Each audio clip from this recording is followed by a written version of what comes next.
Welcome to the School of Love, the place where miracles are normal. Hello, and welcome to the School of Love, the place where we learn practical tools based on scientific research and our own experiences towards improving ourselves, living life to its fullest, and contributing to the best of our abilities to the world around us. I am Dr. Maria Grajdian, and I'm a professor of media studies and anthropology at Hiroshima University. In my free time, I am doing my best to guide you in building up a life of contentment, joy, and fulfillment while applying lessons learned in school to overcome the difficulties, challenges, and insecurities of the real world. This video focuses on the dynamics of entertainment in the interplay of power and seduction, as creatively displayed in Takarazuka Revue's show Silk Road, Bandits and Jewels from early 2022. Its most particular feature is the music partially composed by Kanno Yôko. The first part of the performance, in which Silk Road, Bandits and Jewels was the second section, dealt with the life and creation of Ludwig van Beethoven and was meant to celebrate the 250th birthday of the larger-than-life composer, who was born on 17th December 1770.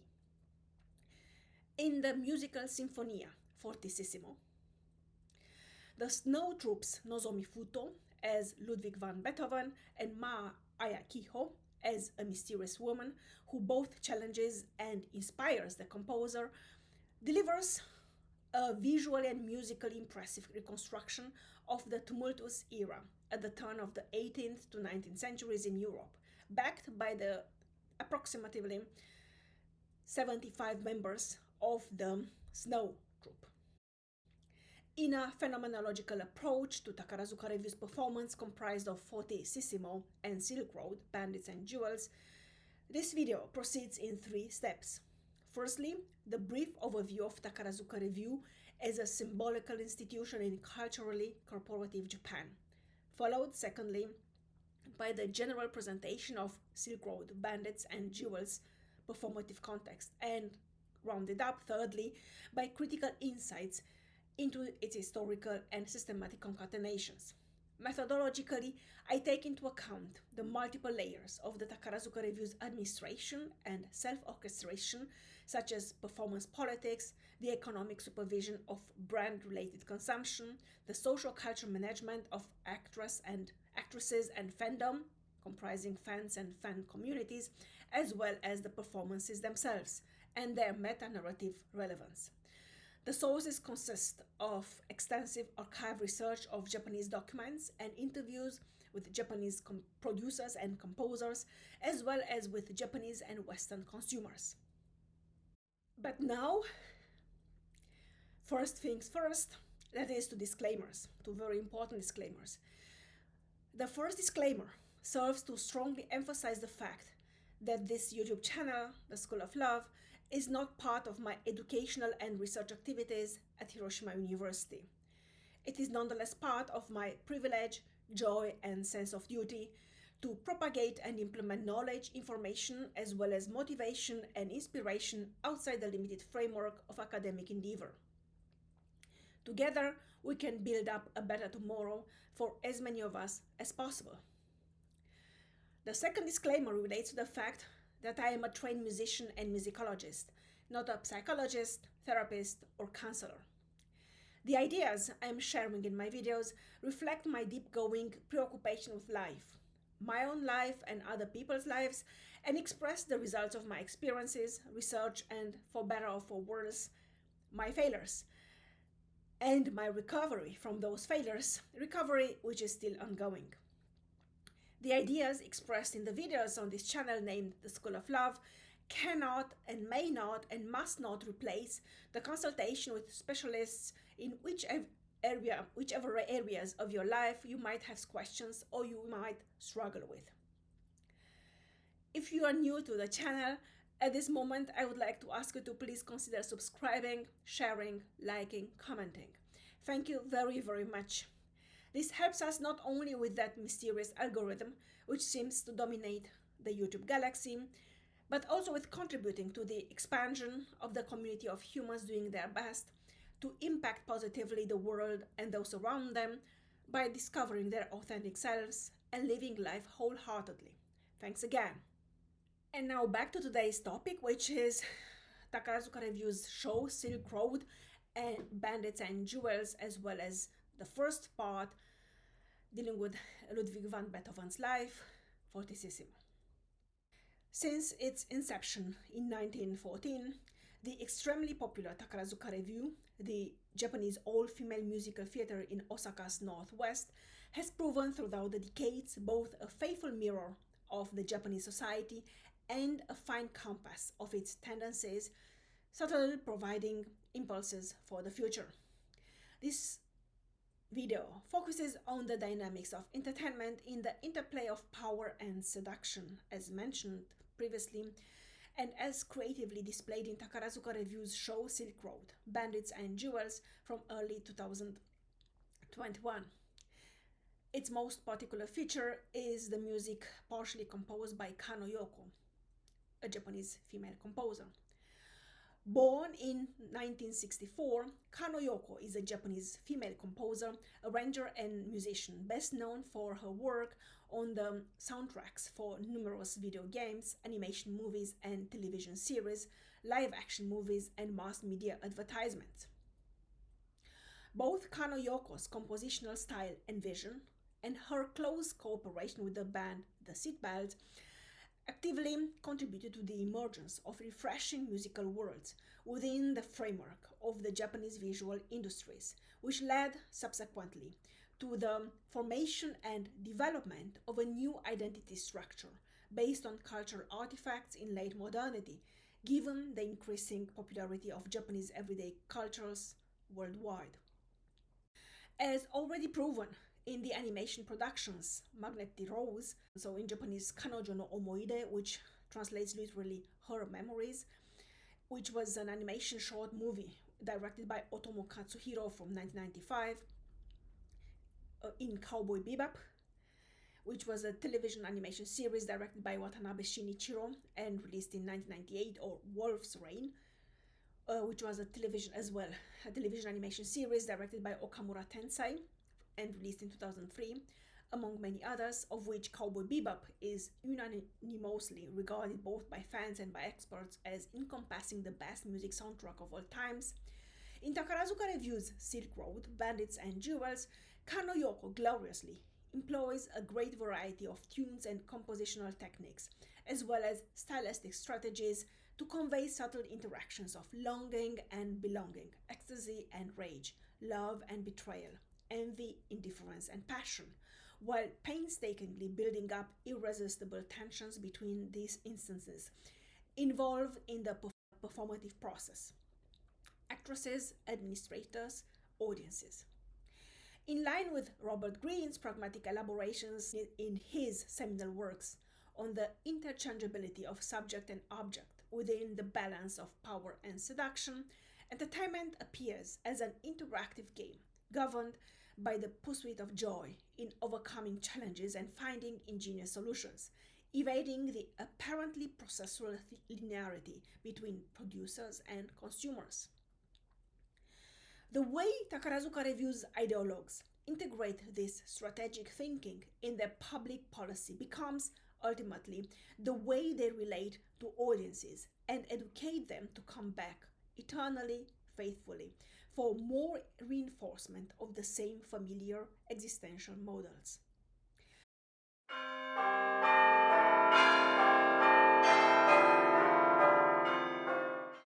Takarazuka Revue, which is a highly popular musical all-female theater in Japan, a dynamic institution with a strictly stratified corporative structure. Founded in 1914 by Kobayashi Ichizo, one of the most important entrepreneurs in pre-war Japan, so that is until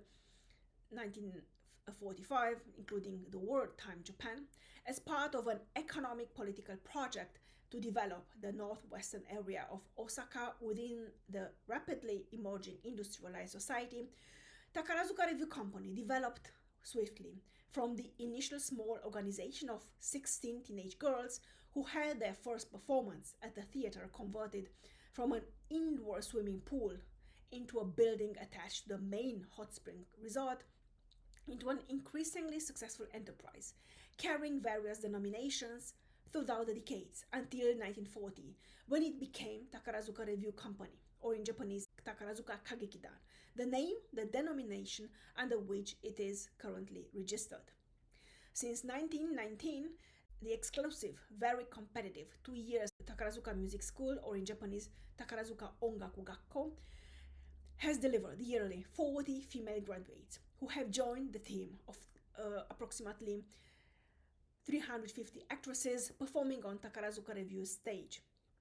Similarly to Takarazuka Revue Company, Takarazuka Music School changed its official denomination several times since its outset, its current one dating from 1946.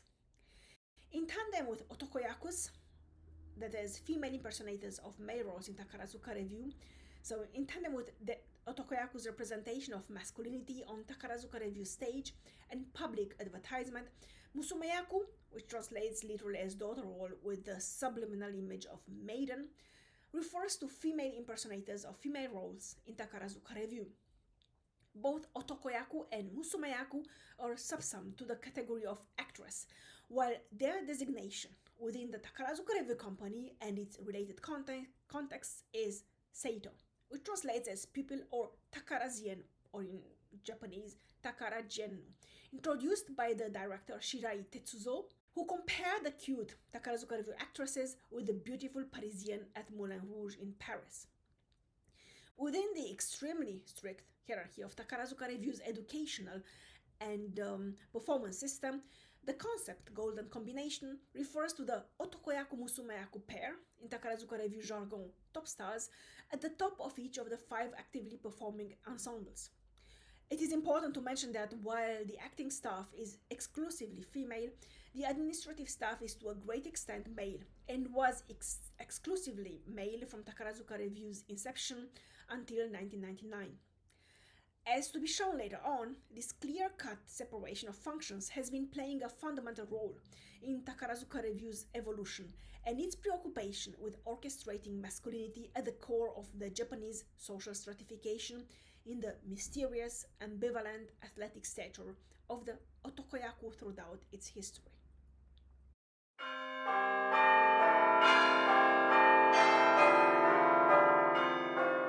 Originally scheduled to run from 17th July to 17th August 2020 at Takarazuka Grand Theatre, and from 4th September to 11th October 2020 at Tokyo Takarazuka Theatre, and staged after its cancellation during the coronavirus crisis at Takarazuka Grand Theatre from 1st January to 8th February 2021, and at Tokyo Takarazuka Theatre from 26th February to 11th April 2021, Silk Road, Bandits and Jewels is the second part of a typical Takarazuka Revue performance consisting of 2 segments. One segment is a theatrical musical play with coherent plot and proper characters, and one segment is an exuberant show without a real narrative line, but instead with spectacular display of choreographic and choral scenes, juxtaposed with individual demonstrations of singing and dancing virtuosity, all compounded by sparkling orchestral tunes with dazzling, vertigo-inducing stage architectures, gorgeous and quickly changing costumes, as well as hairstyles. A gradual culmination process leads towards the classical finale with the line dance or rocket dance of several actresses, the rigorous group dancing reuniting the entire ensemble, the golden combination's impressive duo ballet at the end, the final parade, in which all performers of that respective performance descend the big staircase, one of the hallmarks of Takarazuka Revue stage, in a cascade-like choreographic design on the major tunes of the show, while greeting audiences with elegance, gratitude, and joy. The first part of the performance, in which Silk Road, Bandits and Jewels was the second section, dealt with the life and the creation of Ludwig van Beethoven and was meant to celebrate the 250th birthday of the larger-than-life composer, who was born on 17th December 1770. In the musical Sinfonia Fortississimo, the snow troops Nozomi Futo as Ludwig van Beethoven and Maaya Kiho as a mysterious woman who both challenges and inspires the composer, delivered a visually and musically impressive reconstruction of the tumultuous era at the turn of the 18th and 19th centuries in Europe, backed by the rest of the ensemble. Just as a side note, the mysterious woman has no particular historical attestation, but unmistakably carries subliminal elements of Maite, the female lead character in Galaxy Express 999, Matsumoto Reiji's hugely popular Japanese comics and television animation series belonging to the shonen space opera genre, aimed at teenage boys in the late 1970s and the early 1980s. What will become even more obvious in Silk Road, Bandits and Jewels is, however, the careful choice of this specific troupe among the 5 performing troupes, the other 4 being Flower, Moon, Star, and Cosmos, to portray on stage the ideological upheaval which led to what is nowadays celebrated as modernity. Inaugurated in 1924, simultaneously with the opening of the first Takarazuka Grand Theatre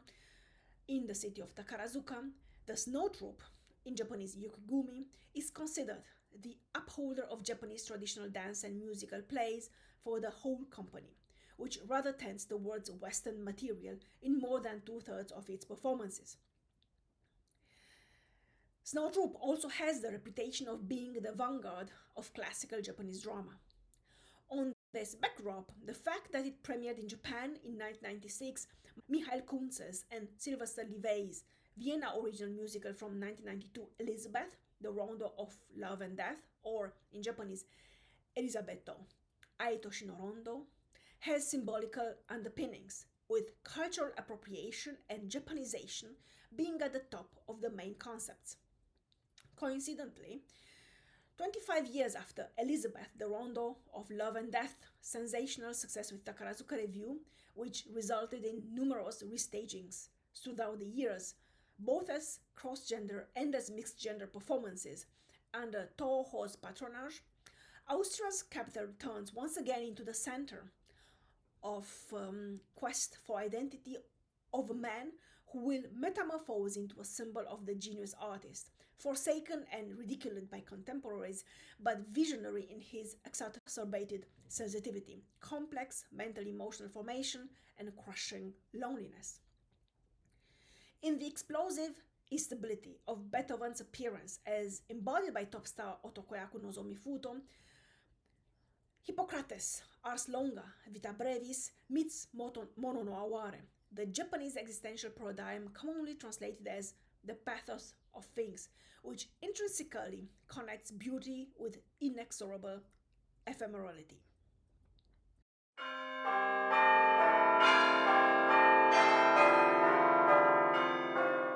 What has started as the ideology of existential impermanence in Beethoven's fragile emotionality and volatile temperament, contrasting with the solidity of his musical legacy, finds its aesthetic counterpart in Silk Road, Bandits and Jewels, with its lavish display of joie de vivre, or joy of life.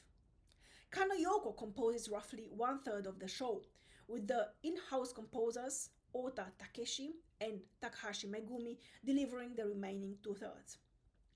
They also conduct the orchestra during the recordings, which replace the customary live performance due to preventive measures taken by Takarazuka Revue Company to diminish the number of people involved on stage. Described by the performance program as Revue Arabesque, Silk Road, Bandits and Jewels draws first and foremost on Takarazuka Revue's decades-old tradition of mixing up wildly the greatest variety of musical styles in a rainbow-like spectrum, from heavy metal to ethno-pop, from Western classics to Eastern modernisms, from jazz and blues to folk music, To this, Kanno Yôko adds her own brand of hybridizing strategies. As expressed during an interview in 2006 with myself, rather than being a conscious choice towards eclecticism, hers is a compositional attitude, which reflects every composer's emotional dilemma in late modern Japan,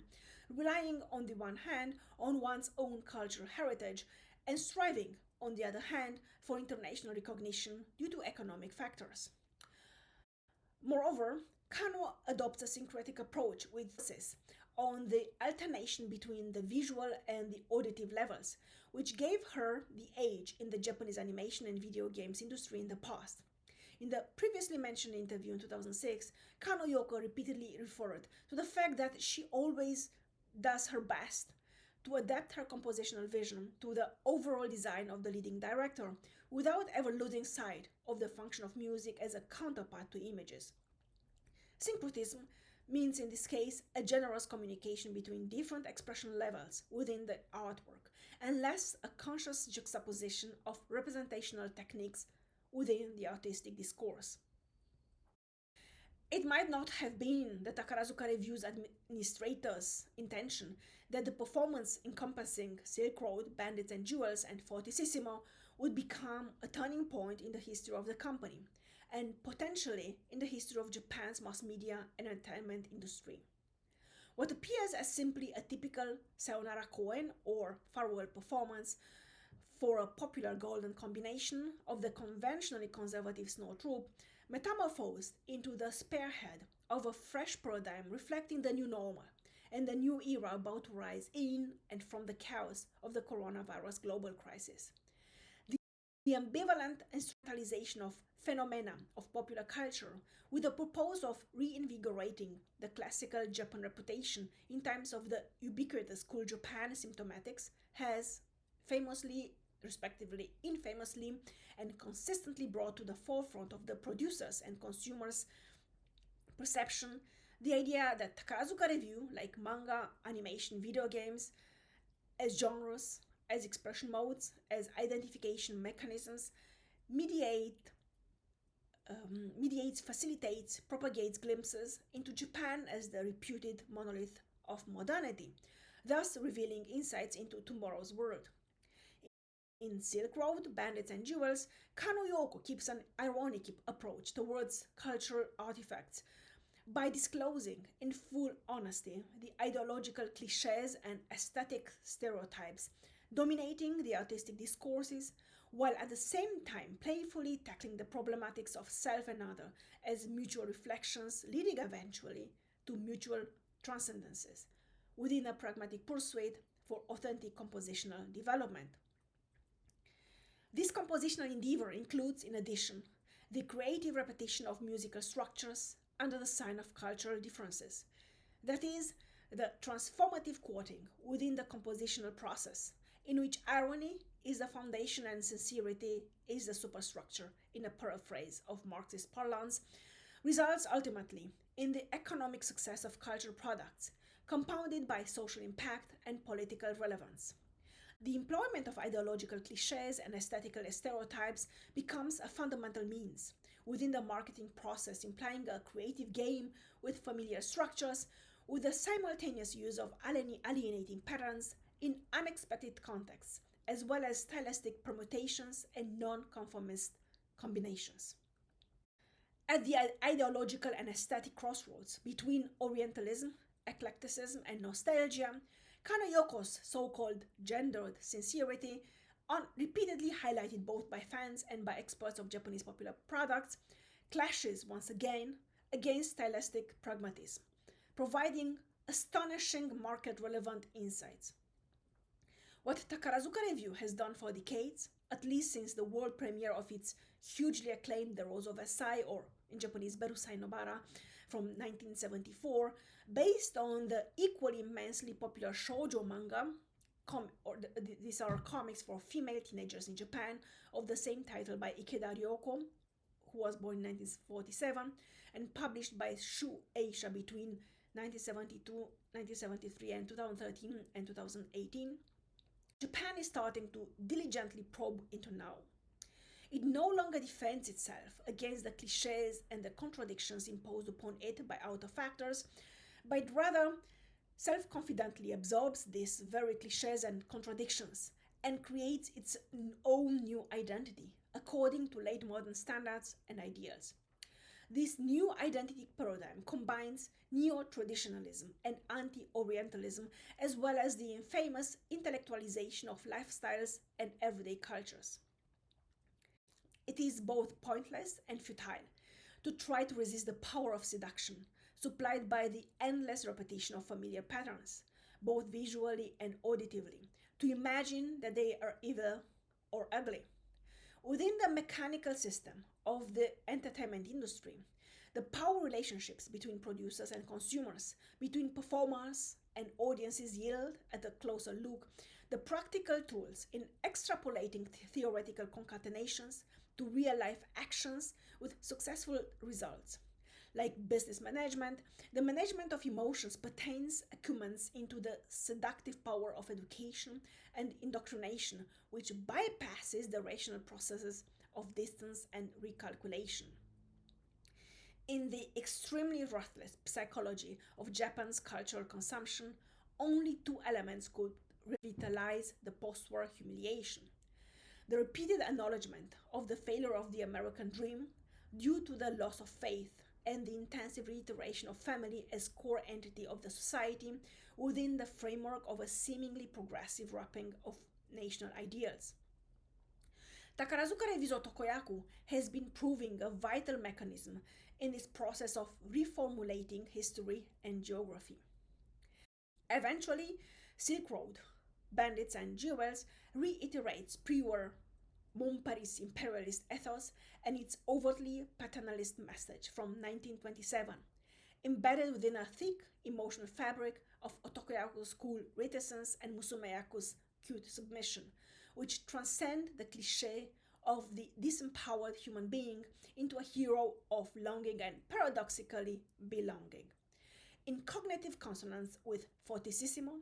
generosity and spiritual enlightenment underscore, according to the axiological ideal promoted by Takarazuka Revue, the re-evaluation of humanity from a competitive undertaking towards a playful togetherness. The desire to situate itself, Takarazuka Revue, that is, and as such Japan, at the credible center of a new world order, transpires from deep within and inoculates itself into the audience's subconscious. Beneath this stylistic cacophony, ideological inconsistency, and aesthetical contradictions, Takarazuka Revue as a historical phenomenon arises as a romantic world, and first of all, a world full of longing for romantics, with the Takarazian as a Lichtgestalt, that is, an athletic, slender angel of light, profiled on the background of a rigorous, disciplined lifestyle as the pathway to individual fulfillment and national supremacy. That would be for me for today. Thank you very much for listening to me. Thank you very much for joining me today, and I'm looking forward to welcoming you very soon again. Love and peace to you all.